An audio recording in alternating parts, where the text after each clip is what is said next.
Hello everyone, welcome back to the Importance of Temperance. I'm Katie and today we're doing a super fun tag. We're doing 5, 4, 3, 2, 1 tarot.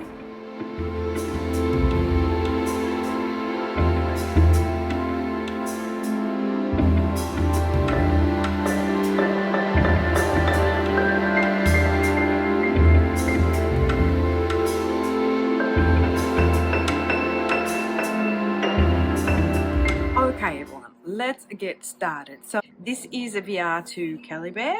She initiated this tag and it's gone viral because I guess with everyone tagging everybody, I can see that everyone in TarotTube has done it. I was personally tagged by Madwitch, so the lovely Giselle. As part of this tag at the end, it's a bonus. You don't have to do it if you don't want to, but you have to tag other 5 creators. Now, every man and their dog has been tagged with this tag, so I don't think I know anybody that hasn't already done it, or at least the people that I follow. So unfortunately I won't be doing that part of it. As I film today, it's Friday the 29th here in Australia, and it is the full moon in Aries. So full moon in Aries can be a bit full on, and especially, you know, Aries being a fiery sign. A lot of things have been irritating me today, I must admit, and we just need to surrender that all to the divine. I've been trying to film this tag for the past couple of days. It hasn't been easy, I must admit. And then this morning our neighbours have decided that they need to do their gardening, so there's been leaf blowers and lawn mowers, and they've been like on the phone talking to people all day. So I'm filming outside of my veranda. My landlady's got her niece here as it is the school holidays, so there'll be noises. So I do apologise in advance, but if I don't get it done now, I will never get this done. So let's start off by saying I hope you're all doing super well wherever you are in the world. Welcome to my channel, The Importance of Temperance. I'm Katie and I'm really super happy to do this fun tag, which is 5, 4, 3, 2, 1 tarot. Yeah, so I've seen a few people do this tag. The first one I watched was Simon's from the Hermit's Cave, and then I thought, oh yeah, I'd like to do that, but then I thought, no, I don't have the books and I don't have that, and so on and so forth, so I didn't think I was going to do it. And then Giselle tagged me in it, so here I am. The prompts are as follows: 5 tarot decks. So those can be, you know, any 5 tarot decks that you want to show, be it your 5 newest ones, your 5 most weird ones, your 5 animal decks, 5 Thoth decks, whatever. It has to be tarot though. Kelly Bear specified that. But yeah, of course, she said also she is quite flexible for anyone to use whatever they want to use to show. For books, be that workbooks, be that guidebooks, be that books that you use that refer in reference to the tarot or that mention the tarot. 3 spreads, so spreads that you love, you prefer, you use, or ones that you'd like to experiment more with or explore more, or ones that you may have invented yourself or modified in the process of your practice. Number 2 is Paraphernalia or habit, so you can do 1 of each, or, you know, 2 of the same one. So paraphernalia you use, so two things that you use along with your tarot practice, or habits. 1 habit, 1 paraphernalia, 2 habits, 2 paraphernalia, whatever. And then number 1 can be either advice that you have to give based on your practice and your experience, you know, or alternatively a card that you embody yourself, or that you would wish to embody, or that you're trying to embody, or that you really love. So those are the 5 prompts. I will link Kelly Bear's video down below. I will link the prompts down below. I would all encourage you to go and watch Kelly Bear's initial tarot, so she explains it better, you know, what the prompts refer to. And let's get started. So what I've decided to go with are 5 unicorn decks, or 5 decks that are on my wish list. Now, these decks are decks that I know that are really super hard to get. Most of them are out of print, and if you do get them on eBay, the prices are out of control, unaffordable. There's a couple there that can be purchased at the moment that are still in print, but I put them under unicorn decks because unfortunately it's hard for me to get them because of the price of shipping. And I'm sorry, but I'm not prepared to pay $50, $60, $70 on shipping just to get a deck of cards. No matter how lovely they are, and no matter how in love I am with them, I just can't justify paying $50 in shipping, you know, for a deck of cards. I can justify it in some instances, you know, like for instance, when I got my order for my Hobonichi, I paid $50 Australian shipping, yes, but those were gifts, so I had money towards those items, so I was happy to pay the $50 part of it. I just can't deal with these shipping costs. It's just driving me insane. But anyway, so this is why I kind of have them as unicorn decks. So some of them are not available, others are available. Now what I'll do with this, because I don't have these decks to show you, I will insert pictures of them while I talk about the deck. So the first one is Crowley's Thoth deck, known as the Green Thoth, and that was published by US Games, and I think it was from 1978 to 1986. Now there are kind of like the big cards. It's about like 9.5 centimeters by 14 centimeters, and they're called the Green Thoth because they have that green hue on the front of them. And practically, yeah, the images are sort of green. And now as the decks have, you know, progressed in time, you get this kind of grey border, whereas those were super green. They come in this white box, so the white box with the red writing, and they have these backs, which I love, the rosy cross. And yeah, so I saw them on, I think it's Astral Lady Tarot, and I kind of fell in love with them because, you know, they're kind of rare, and I went sort of looking on eBay for them, and yeah, the prices are out of control. And I also saw another lady, now I can't for the life of me remember her channel, but she had a collection of all different Thoth decks, or Thoth decks, however you want to pronounce it, and they were all kind of different sizes of the white box and special editions of the Thoth deck. And I thought, yeah, super nice. So I have got the Pocket Swiss Blue box. This is like the smaller version of it, even though it's not that small. Let's see if I've got a card for comparison at my hand. No, I don't. This I got off eBay. It's the Italian version. It's an A.G. Muller, published in 1986. I think I paid like $12, $13, $14 for it. It was so cheap, so good. And I just love the smell of them. And I got this version because I love the cardstock. It's buttery smooth. It's got kind of, I think it's got a core to it because it's a weighty deck. I love the way it shuffles, and I just kind of love these backs. Yeah, so that's one of my unicorn decks. It's the Green Thoth. And now it'd be good to get them in the smaller version, but I think they're even rarer than the bigger version, you know, the pocket size rather than. But hey, if they come into my life, I'll be grateful that they come in any way, shape or form. Now, another deck that I am wanting, which is out of print, is the Tarot of the Third Millennium, which is the Yasin Guzlev tarot, that tarot in its entirety, not just the mages. Now, it is a Los Carabao deck. It was printed back in 2000. However, you can't find it anywhere. I've looked online, I've looked on eBay, and if you do come across it, it is prohibitive, to say the least. These are the beautiful mages, illustrated. I think it is pencil drawing rather than pen drawing. I fell in love with them and I just had to have them. The miners are practically a different kind of art style, and they're super weird, and they have an insert in each card from the ancient tarot of Bologna. As you can see, I will show you a few photos while I talk to you. So these are my beautiful mages. I just love me this Empress. She's gorgeous, powerful. So that's another one that I would really love, just because it's so weird and so quirky, and just, yeah, I just want it.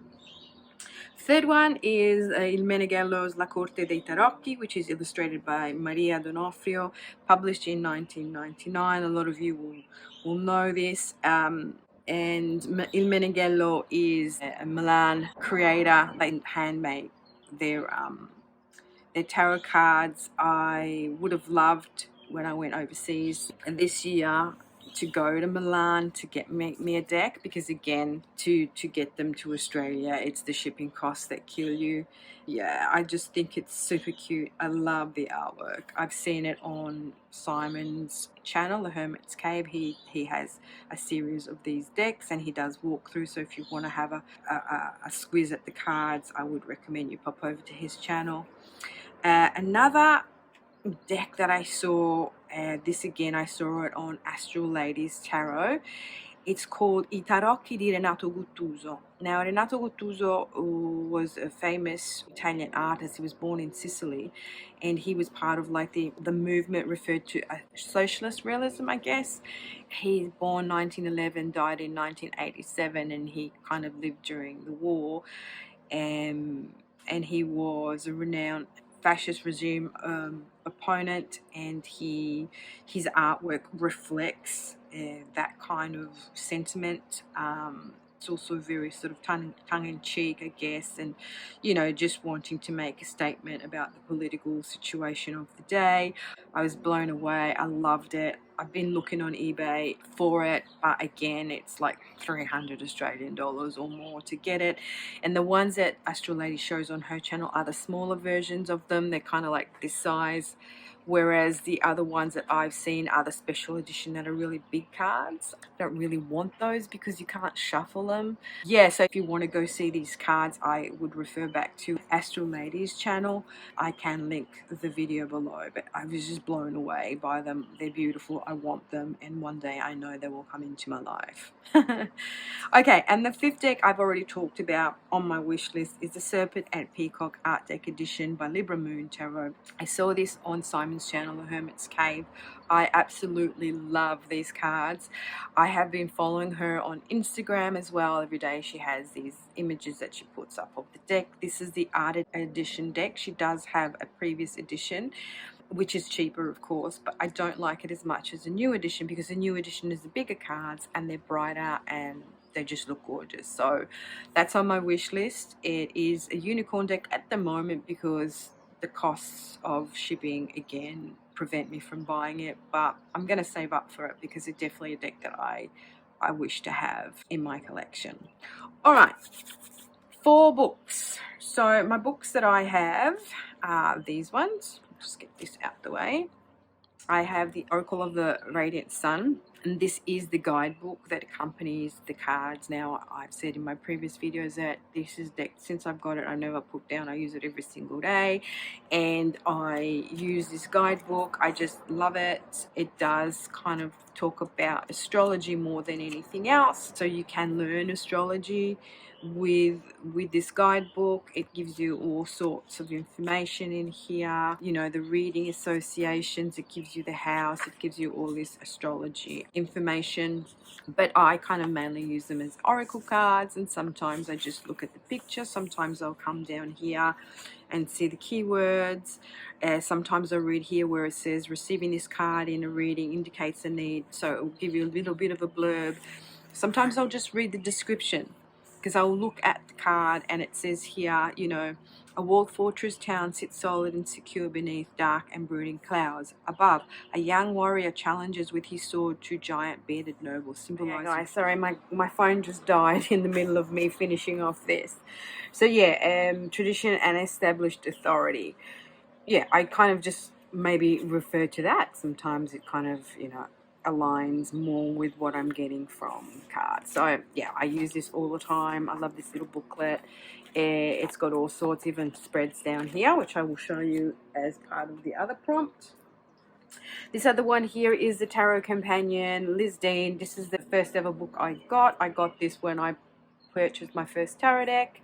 I wasn't really aware of who was who in the tarot world and who was who in writing guidebooks and things like that. So I just grabbed this one because I thought it looked cute, and in here I have all notes and stuff like that. It's just very basic, bright reverse meaning. It just gives you this kind of like, image of the card on the side. You know, I've scribbled everywhere here. Gives you information about different spreads. Yeah, so I kind of use this. I will refer to it every now and again, but kind of, yeah. So that was what I bought with my first ever tarot deck. Then I obviously bought the Book of Thoth by Aleister Crowley. This one I bought when I kind of was doing a deep dive into the Thoth deck. I bought the cards, then I bought this book, and then I bought one of the most recent decks, you know, just to have a backup. That's the deck with got the serpents, which is the Two of Coins. Oh, and this is this here, see this green color? That kind of gives you an idea of what the Green Thoth looks like. So that's another one. And then I have got online, it's an audio book. It's the 78 Degrees of Wisdom by Pollock. And that obviously I would want to get in a hard copy, because I think that'd be more helpful than just listening to it as part of an audiobook. All right, spreads. So I don't really use spreads unless I'm actually reading for someone.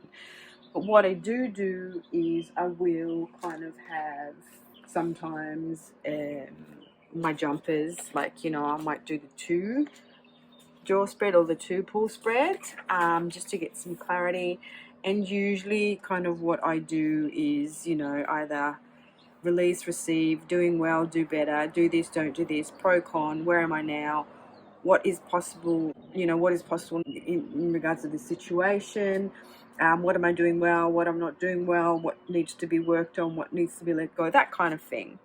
And I do that mainly for me, but you know, I'm someone who just shuffles the cards and then uses the jumpers, and I just go with the flow. I do and have done previously done this when I do a reading for someone, your unfolding purpose spread, personal potential, which I really love because it's got kind of this Fibonacci, I guess, sequence kind of spiral thing. I love the way it's kind of laid out. So your dreams, desires, and then number 2 is challenges, obstacles, resistance that holds you back. Number 3, strengths, values that move you forward. Number 4 is the muse, so your inspirations to embrace, to do more. Number 5 is creativity, so your action, your spark, hidden desire to action. 6, purpose, your unique contribution. So what are you here on the earth to do? You know, what's your mission? And 7 is direction, what's your next step? So I thought that was super cute. So that would be one. And then another one that I have used for this year is in this book, and it is your sun year. So sun year reading. So just drawing a card for each month of the year, starting in January. And then it's been really interesting to see the cards that I have pulled for each month of this year, and just seeing how that card has influenced that month. If it's true that that card has come, you know, like whatever that card represented for that month is, in hindsight, if that actually came true or if it was a dud. So that's super fun. So I really like that, and I'll do that for next year as well in January. 2. Now 2 is all about paraphernalia and habits. Okay, so I'm going to go with paraphernalia. The things that I use are crystals. I put them everywhere. I have them on my tarot cards. I have them, you know, when I have my daily pulls, I have crystals around them. I put crystals on top of my cards. And sometimes if they fit in the container, in the box, in the little, you know, in the little satchels or baggies that I have for them, then I will put a crystal in with it. And my habits, the habit that I have that I think people think it's a bit weird, but I just do it. When I get a new deck, I have that new deck on my bedside table for 2 or 3 or 4 or a week, just to imbue it with my energy and just to connect with the energy of that deck, to bond with it. Because when you're dreaming or when you're asleep, I think the energy is more open, more kind of like unconscious. So unconsciously you can, you know, bond to the deck. All right, yeah, okay. That's just what I do, guys. That's just what I do. So that's one habit, and paraphernalia would be my crystals. Now, last but not least is the advice or a card that you identify with, embody, or would you like to embody more? So I think, and let's see if I can find the card that I want to identify more with, and that would be the Fool. Here he is, Le Mat. Why? Because I think we all need to be this guy, in the sense that, you know, he comes into the world with the only mission of learning. You know, he comes with a blank slate. He comes into the world to experience the world. He comes in without preconception or preconceived ideas, without being brainwashed. He comes in bringing a new spirit, a kind of innocent, a kind of, you know, an attitude of, I don't care, let's just do it. Let's just live life and experience every single moment as it comes, and to be okay with that. To be okay with that. And it's that's the whole purpose of being on the earth. We come onto this earth because we need to learn. And we need to understand that that's the most important thing. We need to enjoy life. We need to experience life, be it good things or bad things that happen to us. It's an experience. And I think it is so important for us to come back to this lesson. It's all about the journey. You know what I mean? Not so much the destination, and to not get bogged down or not to get so paranoid or worried about things. You know, just take it one moment at a time. Just deal with the thing that you can deal with, and if you can't deal with it, then just give it up to the divine and just trust you will have the strength, or somehow something will come along to help you deal with it. This is the energy that I'm going to try and embody going forward. And with that, my lovely, lovely friends, I thank you so much for watching, for subscribing, for liking my content as well. I thank Kelly Bear for doing this tag. This is super fun. I thank you, Giselle, for tagging me into it. And as I said at the beginning, guys, I don't follow that many people on TerraTube, and those people that I do follow have already done this tag. I'm a bit late to the party, so I know that all you guys have done them, and I have been watching them, and I will continue to watching your guys' tags, and that's all I can say. So again, thank you so much for watching, for liking, for subscribing. Please let me know in the comments your thoughts, and I will look forward to seeing all your guys' tags. And until my next one, ciao.